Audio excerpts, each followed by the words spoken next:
السلام علیکم students, life and living من کا آج ہمارا 27واں لیکچر ہے، اور ہم نے پچھلے لیکچر کے اندر جو وہ اسلام کے نظام سیاست کو جو ہے وہ ڈسکس ہم نے کیا تھا، اور آج بھی ہم جو ہے وہ ہمارا ٹاپک وہی ہے اسلام کا نظام سیاست، لیکن اس کی چند چیزیں جو ہیں وہ مزید ایکسپلین کریں گے، آپ کے سامنے رکھیں گے۔ اس میں سب سے پہلی چیز ہے اسلام اور تھیاکریسی۔ اسلام کیا ہے اور تھیاکریسی کیا ہے، اور ان دونوں کے اندر جو ہے وہ تھوڑا سا ڈفرنس جو ہے وہ آپ کے سامنے رکھیں گے کہ بنیادی طور پہ ان میں ڈفرنس کیا ہے۔ سب سے پہلی چیز تو میں آپ کے سامنے یہ رکھ دوں، اس کی ڈیفینیشن رکھ دوں کہ تھیاکریسی ہوتی کیا ہے۔ تھیاکریسی ایسا نظام حکومت ہوتا ہے جس میں حکمرانی کے اختیارات خدا کو حاصل ہوتے ہیں، اور مذہبی جو رہنما ہوتے ہیں وہ خدا کے نمائندے کی حیثیت سے یہ حکمرانی والا کام جو ہے وہ سر انجام دیتے ہیں۔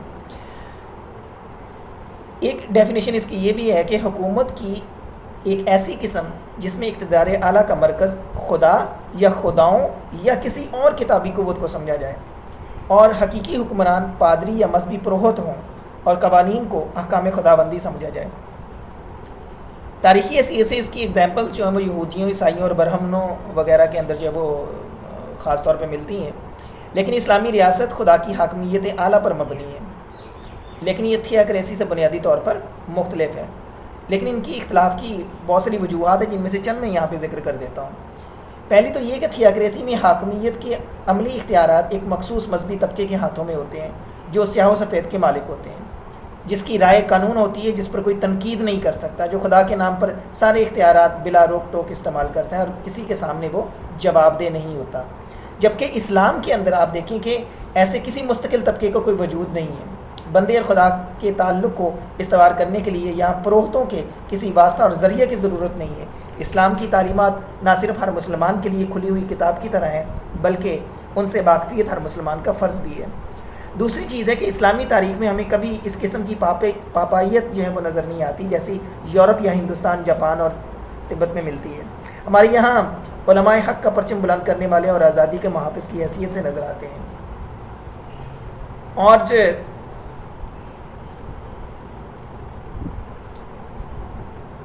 اسی طرح مشرق میں تھیاکریسی کبھی بھی ذہنی استبداد کا ذریعہ نہیں بنی۔ ہم یہاں ظلمت پسندی خیالات اور علم پر پابندی کی کوئی ایسی مثال نہیں پاتے جس کے لیے مغربی دنیا یونان اور روم سمیت مشہور ہے۔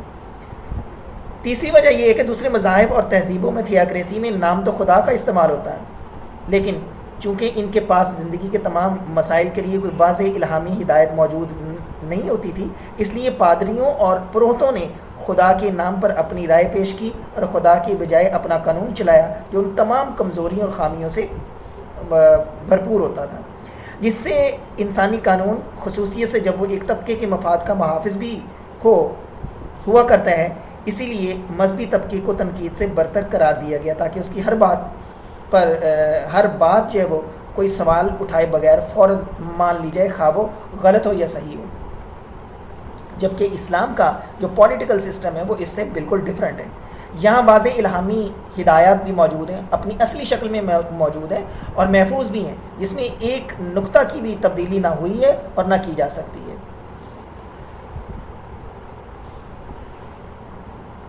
اور ہر شخص کو اپنی دلیل خدا کے کلام سے لانی ہے، جو کسی کا اجارہ جو ہے وہ نہیں ہے، اور جس تک ہر شخص کی پہنچ ہے۔ ضرورت صرف علم کی ہے۔ یہ چیز اسلامی نظام کو تھیاکریسی سے بالکل مختلف کر دیتی ہے۔ اب آتے تھیاکریسی کی طرف کہ تھیاکریسی اور اسلام کے مزاج میں ایک اور بھی بہت بڑا نازک جو ہے وہ فرق پایا جاتا ہے کہ تھیاکریسی کا بنیادی تصور یہ رہا کہ یہ دنیا ایک بری چیز ہے، اس کی زندگی میں گناہ کی سزا میں اختیار کرنی پڑتی ہے، اس کی حیثیت ایک دارالعذاب کی سی ہے، اور تمام انسانوں کو اس سزا کو برداشت کرنا چاہیے۔ اس تصور کا لازمی نتیجہ یہ ہوا کہ ریاست کی اصلاح اور درستی اور اس کے مظالم کے خلاف آواز بلند کرنا یا جد و جہد کرنا ایک غیر ضروری چیز بن جاتے ہیں، اور اس انسان جو ہے وہ تسلیم و رضا کا رویہ اختیار کرتا ہے۔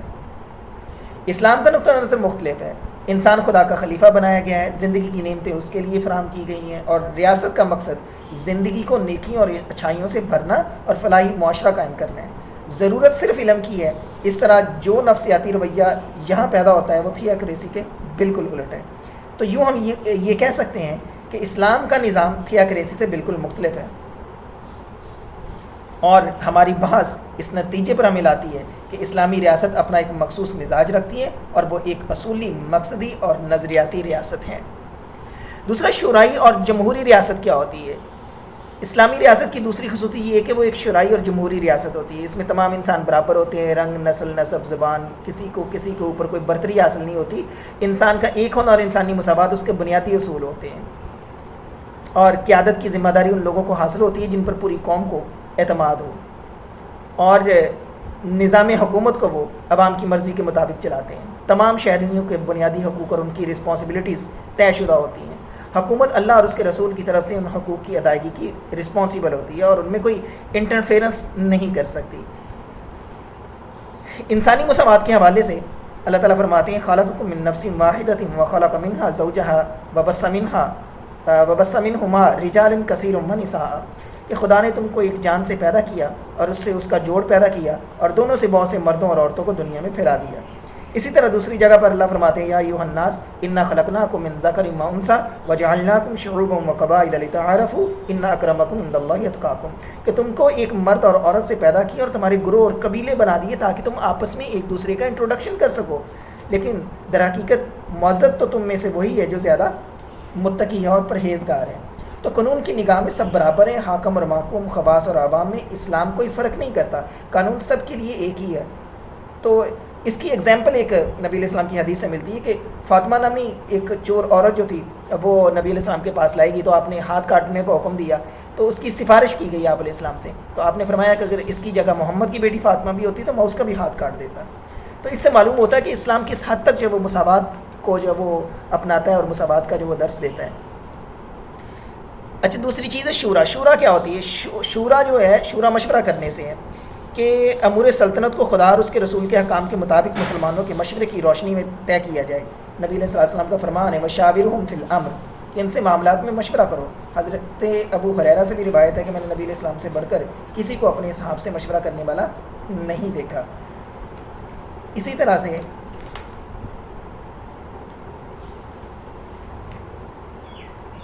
آپ علیہ السلام کی ایک اور حدیث ہے کہ جب تمہارے حکام تم میں نیک اور صالح ہوں، تمہارے مالدار تم میں سخی ہوں اور تمہارے امور باہم مشورے سے طے ہوں.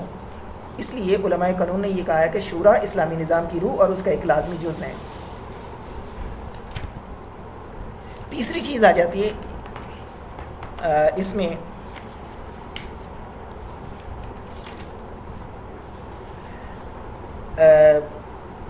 باقی چیزوں کے ساتھ ساتھ شخصی ذاتی بھی ہے، قانونی مساوات بھی ہے. پھر مساوات کے اندر یوں مساوات کی اقسام ہے، قانونی مساوات آ جاتی ہے، معاشرتی مساوات آ جاتی ہے.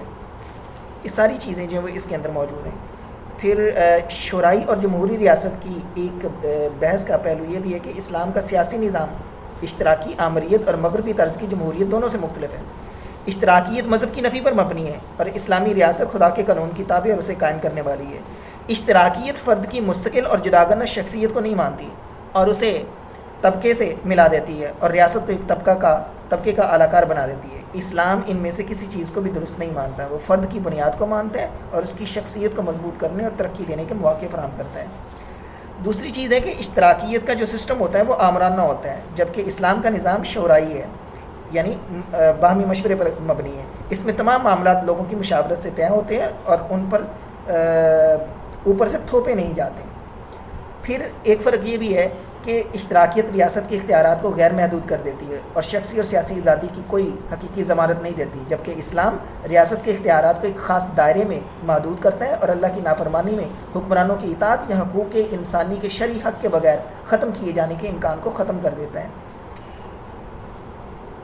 تو یہ چند چیزیں تھیں جو آپ کے سامنے جو میں نے رکھی، اسلام کی، اشتراکیت کی، ڈیموکریسی کی اور تھیوکریسی کی. اسلام کیا ہوتا ہے، تھیوکریسی کیا ہے، پھر اسلام اور تھیوکریسی میں فرق آپ کے سامنے رکھا.